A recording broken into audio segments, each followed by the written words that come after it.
almost imperceptibly gradual. Its companion, the yellow pine, is almost as large. The long silvery foliage of the younger specimens forms magnificent cylindrical brushes on the top shoots and the ends of the upturned branches. And when the wind sways the needles all one way at a certain angle, every tree becomes a tower of white quivering sunfire. Well may this shining species be called the silver pine. The needles are sometimes more than a foot long, almost as long as those of the longleaf pine of Florida. But though in size the yellow pine almost equals the sugar pine, and in rugged enduring strength seems to surpass it, it is far less marked in general habit and expression. With its regular conventional spire and its comparatively small cones clustered stiffly among the needles. Were there no sugar pine, then would this be the king of the world's 80 or 90 species? The brightest of the bright, waving, worshipping multitude. Were they mere mechanical sculptures? What noble objects they would still be. How much more throbbing, thrilling, overflowing, full of life in every fiber itself. Grand glowing silver rods the very gods of the plant kingdom, living their sublime century lives in sight of heaven, watched and loved and admired from generation to generation. And how many other radiant reses sun trees are here and higher up? Libastras, Douglas spruce, silver fir, sequoia. How rich our inheritance of these blessed mountains, the tree pastures into which our eyes are turned. Now comes sundown. The west is all a glory of color, transfiguring everything. Far up the Pilot Peak ridge, the radiant host of trees stand hushed and thoughtful, receiving the sun's good night. As solemn and impressive a leave taking as the sun and trees were to meet no more. The daylight fades, the color spell is broken, and the forest breathes free in the night breeze beneath the stars. June 16. One of the Indians from Brown's Flat got right into the middle of the camp this morning, unobserved. I was seated on a stone, looking over my notes and sketches, and happening to look up, was startled to see him standing grim and silent within a few steps of me, as motionless and weather-stained as an old tree stump that had stood there for centuries. All Indians seem to have learned this wonderful way of walking and seeing, making themselves invisible like certain spiders I've been observing here, which, in case of alarm, caused, for example, by a bird alighting on the bush near west or spray upon, immediately bounce themselves up and down on their elastic thread so rapidly that only a blur is visible. The wild Indian power of escaping observation, even where there is little or no cover to hide it, was probably slowly acquired in hard hunting and fighting lessons while trying to approach game, take enemies by surprise, or get safely away when compelled to retreat. And this experience, transmitted through many generations, seems at length to have become what is vaguely called instinct. How smooth and changeless seems the surface of the mountains about us. Scarce a track is to be found beyond the range of the sheep except on small open spots on the sides of the streams, or where the forest carpets are thin or wanting. On the smoothest of these open strips and patches deer tracks may be seen.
herds of bears, which, with those of the many small animals, are scarce enough to answer as a kind of light ornamental stitching or embroidery along the main ridges and larger branches of the river Indian trails may be traced, but they are not nearly as distinct as one would expect to find them.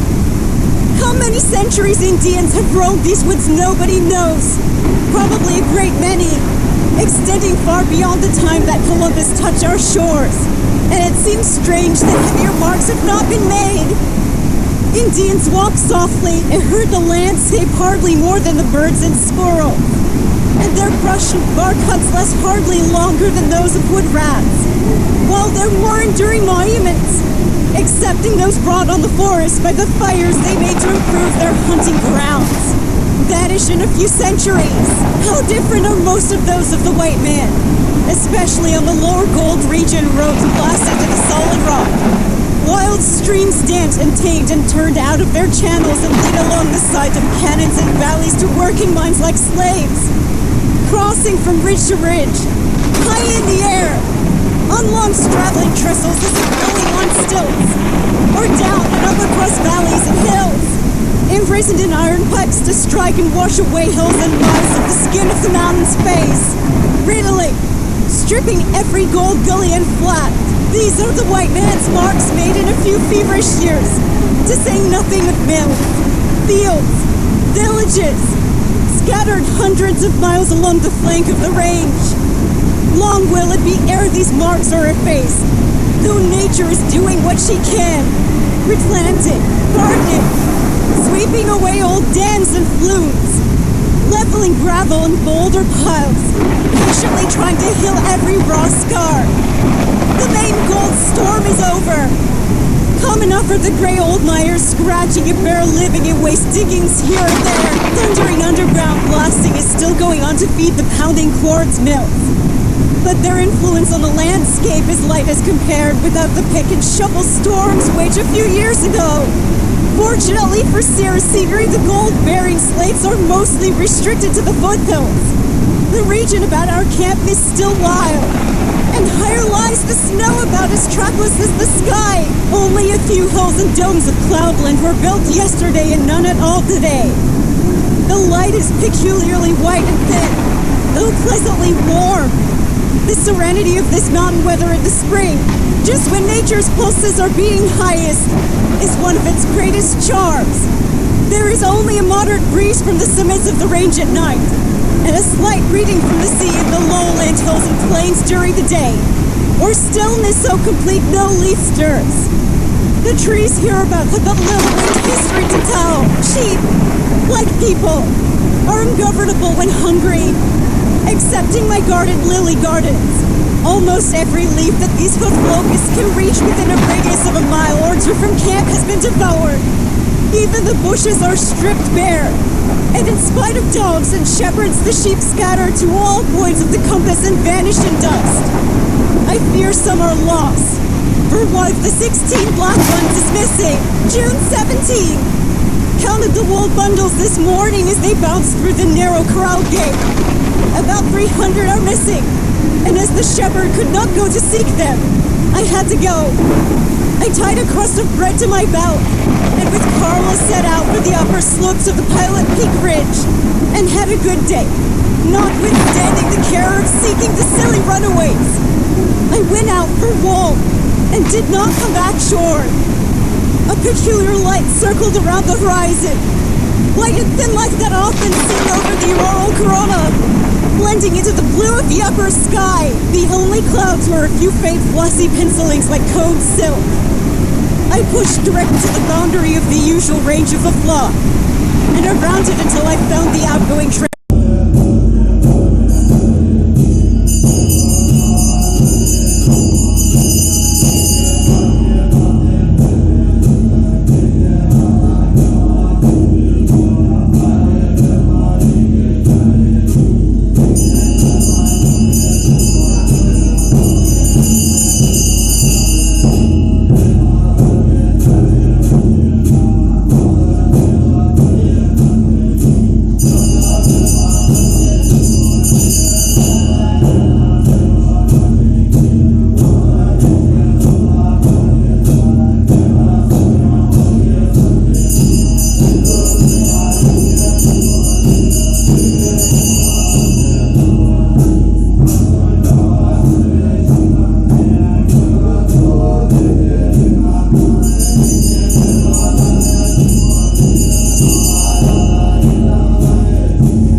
ridge into an open place surrounded by a hedge like growth as seen out the chaparral.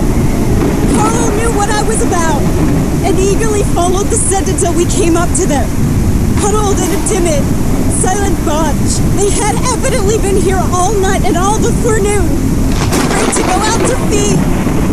Having escaped restraint, they were, like some people we know of, afraid of their freedom, did not know what to do with it, and seemed glad to get back into the old familiar bondage.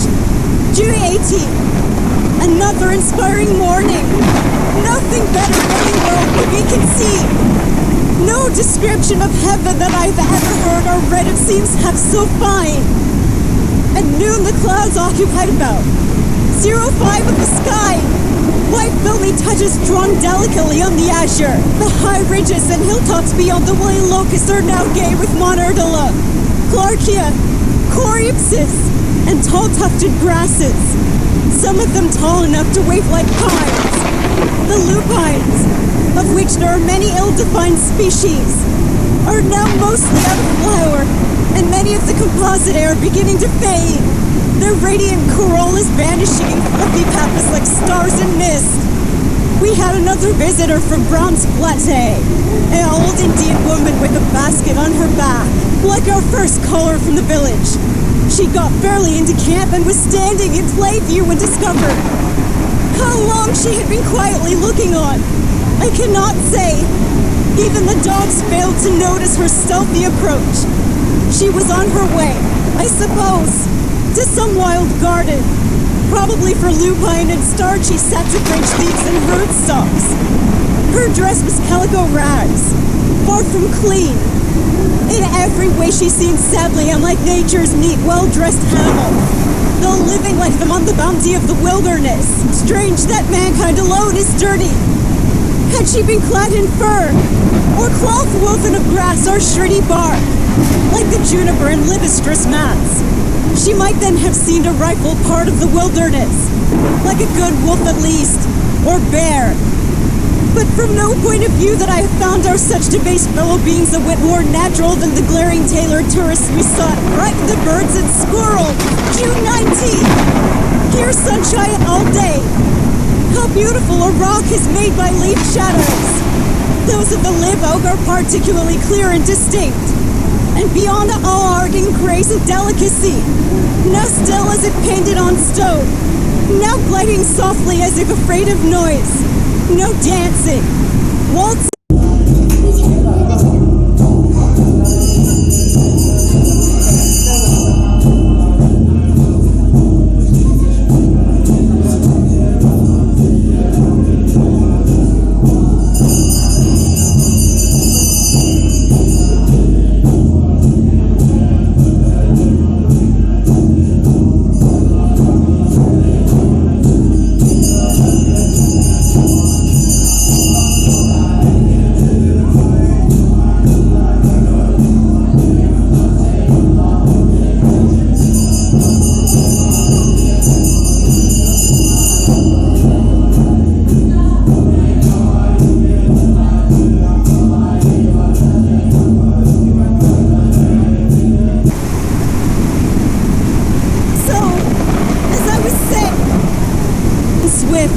Merry swirls, or jumping on and off sunny rocks in quick dashes like wave embroidery on seashore cliffs. How true and substantial is this shadow beauty, and with what sublime extravagance is beauty thus multiplied! The big orange lilies are now arrayed in all their glory of leaf and flower. Noble plants, in perfect health, nature's darlings. June 20th. Some of the silly sheep got caught fast in a tangle of chaparral this morning, like flies in a spider's web, and had to be helped out. Carlo found them and tried to drive them from the trap by the easiest way. How far but sheep are intelligent dogs. No friend and helper can be more affectionate and constant than Carlo. The noble Saint Bernard is an honor to his race. The air is distinctly fragrant with balsam and resin and mint. Every breath of it a gift we may well thank God for. Who could ever guess that so rough a wilderness should yet be so fine, so full of good things? One seems to be the majestic dome pavilion in which a grand play is being acted with scenery and music and incense. All the furniture and action so interesting we are in no danger of being called on to endure one dull moment. But his self seems to be always doing his best here, working like a man in a glow of enthusiasm. June 21! Sauntered along the riverbank to my lily gardens. The perfection of beauty in these lilies of the wilderness is a never-ending source of admiration and wonder. Their rhizomes are set in black mold accumulated in hollows of the metamorphic slates beside the pools, where they are well watered without being subjected to flood action. Every leaf in the level whirls around the tall, polished stalks is as finely fished as the petals, and the light and heat required are measured for them and tempered in passing through the branches of overlaying trees. However strong the winds from the new rainstorms, they are securely sheltered. Beautiful hypnum carpets bordered with ferns are spread beneath them. Violets, too, and a few daisies.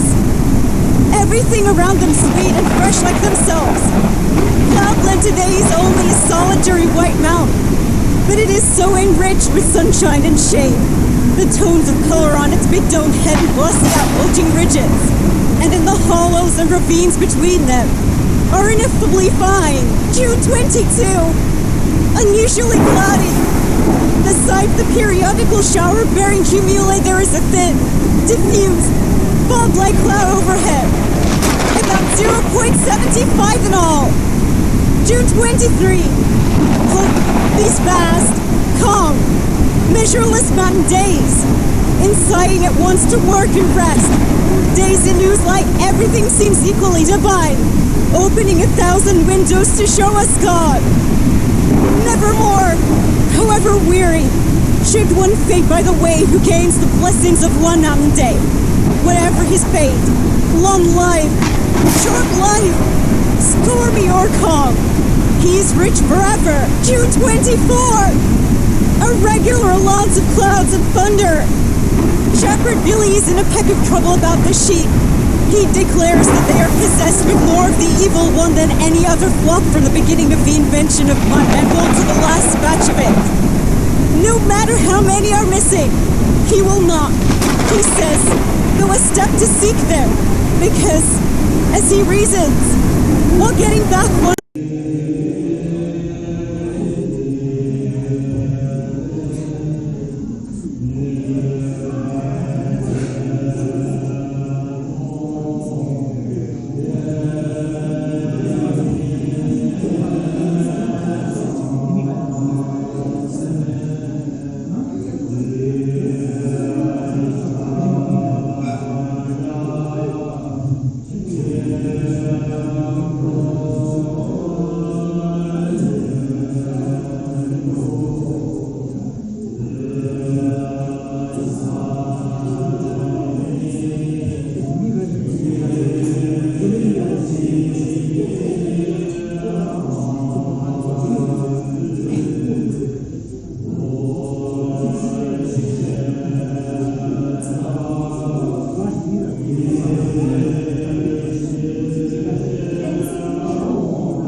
hunting must be Carlo's and mine. Billy's little dog Jack is also getting trouble by leaving camp every night to visit his neighbors up the mountain at Brown's Flat. He is a common-looking cur of no particular breed, but tremendously enterprising in love and war. He has cut all the ropes and leather straps he is tied with, until his master in desperation, after climbing the brushy mountain again and again to drag him back, fastened him with a pole attached to his collar under his chin at one end, and to a stout sapling at the other. But the pole gave good leverage, and by constant twisting during the night, the fastening of the sapling end was chafed off, and he set out on his usual journey, dragging the pole through the brush, and reached the Indian settlement in safety. His master followed, and making no allowance, gave him a beating, and swore in bad terms that next evening he would fix that infatuated pup by anchoring him unmercifully to the heavy cast iron lid of our Dutchman, weighing about as much as the dog. It was linked directly to his collar close up under the chin, so that the poor fellow seemed unable to stir. He stood quite discouraged until after dark, unable to look about him, or even to lie down unless he stretched himself out with his front feet across the lid, and his head closed down between his paws. Before morning, however, Jack was heard far up the high-howling Excelsior, cast iron anchor to the contrary notwithstanding. He must have walked, or rather climbed, erect on his hind legs, clasping a heavy lid like a shield against his breast. A formidable ironclad condition in which to meet his rival. Next night, dog, hot lid, and all were tied up in an old bean sack, and thus at last angry Billy gained the victory. Just before leaving home, Jack was bitten in the lower jaw by a rattlesnake, and for a week or so his head and neck were swollen to more than double the normal size. Nevertheless, he ran about as brisk and lively as ever, and is now completely recovered. The only treatment he got was fresh milk a gallon or two at a time forcibly poured down his sore, poisoned throat. June 25! Though only a sheep camp, this grand mountain hollow is home. Sweet home. Every day growing sweeter, and I shall be sorry to leave it. The lily gardens are safest yet from the trampling flock. Poor, dusty, raggedy, famishing creatures. I heartily pity them. Many a mile they must go every day to gather their 15 or 20 tons of chaparral and grass. June 26th. Nuttall's flowering dogwood makes a fine showing in bloom. The whole tree is then snowy white. The involucres are 6 to 8 inches wide. Along the streams it is a good-sized tree, 30 to 50 feet high, with a broad head when not crowded by companions. Its showy involucres attract a crowd of moths, butterflies, out to wake people about it for their own it. I suppose the tree's advantage. It likes plenty of cool water, and is a great drinker like the alder, willow, and cottonwood, and flourishes best on stream banks, though it often wanders far from streams in damp shady glens beneath the pines, where it is much smaller when the leaves ripen in the fall. They become more beautiful than the flowers, displaying charming tones of red, purple, and lavender. Another species grows in abundance as a chaparral shrub on the shady sides of the hills, probably Cornus sessilis. The leaves are eaten by the sheep. Heard a few lightning strokes in the distance, with mumbling reverberations. June 27! The beaked hazel, Corylus rostrata, Gar, Californica, is common on cool slopes up toward the summit of the Pilot Peak Ridge.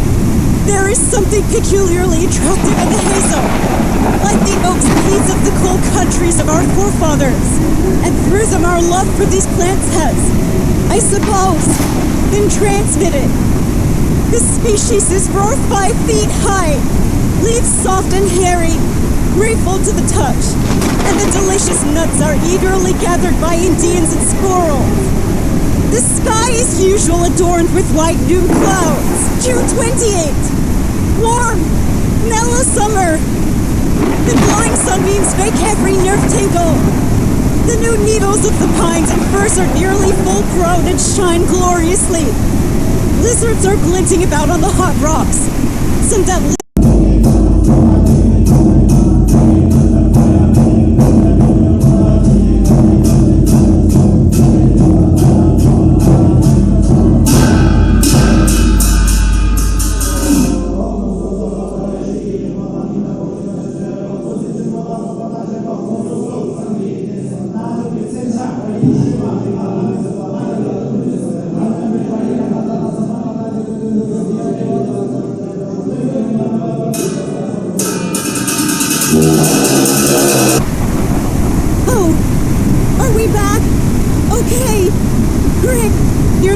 are more than half take. They seem attentive to every movement on our part, as if curious to simply look on without suspicion of harm, turning their heads to look back, and making a variety of pretty gestures. Gentle, guileless creatures with beautiful eyes. I shall be sorry to leave them when we leave camp. June 29! I have been making the acquaintance of a very interesting little bird that flits about the falls and rapids of the main branches of the river. It is not a water bird in structure, though it gets its living in the water, and never leaves the streams.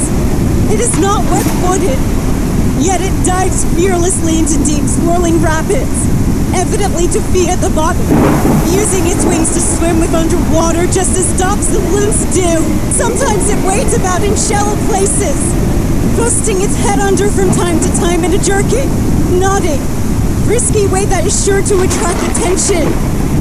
It is about the size of a robin, has short crisp ways serviceable for flying either in water or air, and a tail of moderate size slanted upward, giving it, with its nodding, bobbing manners, a wrenish look. Its color is plain glishash, with a tinge of brown on the head and shoulders. It flies from fall to fall, rapid to rapid, with a solid whir of wing beats like those of a quail, follows the windings of the stream, and usually alights on some rock jutting up out of the current, or on some stranded snag, or rarely on the dry limb of an overhanging tree, perching like regular tree birds when it suits its convenience.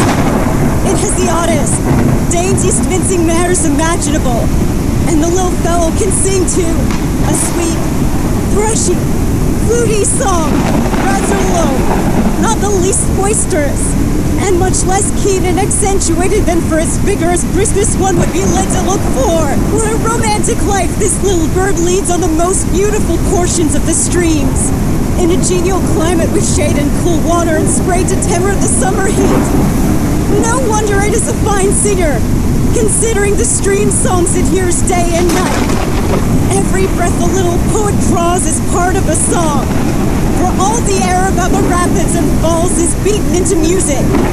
Its first lessons must begin before it is born by the thrilling and quivering of the eggs in unison with the tones of the falls. I have not yet found its nest, but it must be near the streams, for it never leaves them. June 30, half cloudy, half sunny, clouds lustrous white. The tall pines crowded along the top of the Pilot Peak ridge look like 6-inch miniatures exquisitely outlined on the satiny sky. Average cloudiness for the day about 0.25. No rain. And so this memorable month ends. A stream of beauty and measure. No more to be sectioned off by almanac arithmetic than sun rays or the currents of seas and rivers of peaceful, joyful stream of beauty every morning, rising from the death of sleep. The heavy plants and all our fellow animal creatures, great and small, and even the rocks, seem to be shouting, wake, wake, rejoice, rejoice, to love us and join in our song. Come, come. Looking back through the stillness and romantic enchanting beauty and peace of the Kent Road, this June seems the greatest of all the months of my life. The most truly, divinely free, boundless like eternity.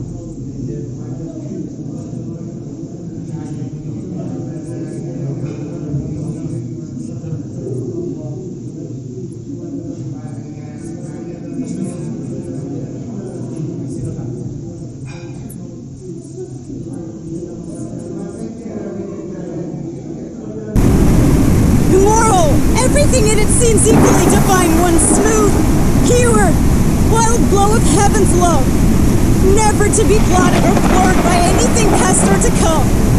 July 1, summer is ripe. Flocks of seeds are already out of their cups and pods seeking their predestined places. Some will strike fruit and grow up beside their parents, others flying on the wings of the wind far from them.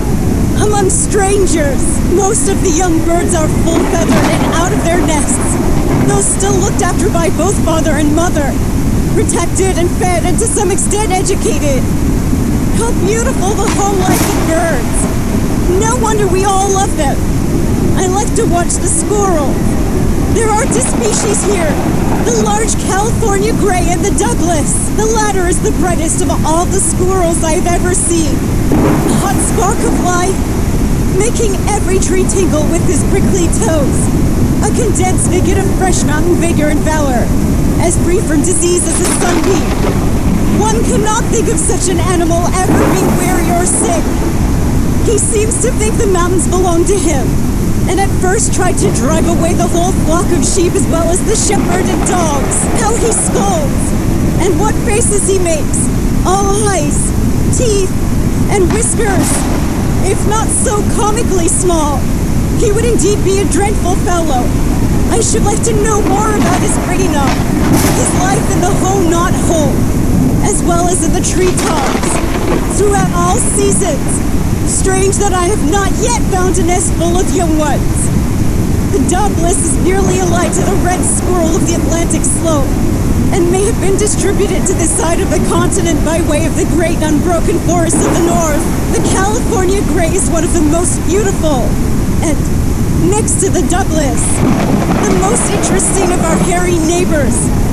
Compared with the Douglas, he's twice as large, but far less lively and influential as a worker in the woods, and he manages to make his way through leaves and branches with less stir than his small brother. I have never heard him bark at anything except our dog.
Search of food, he glides silently from branch to branch, examining last year's coats to see whether some few seeds may not be left between the scales.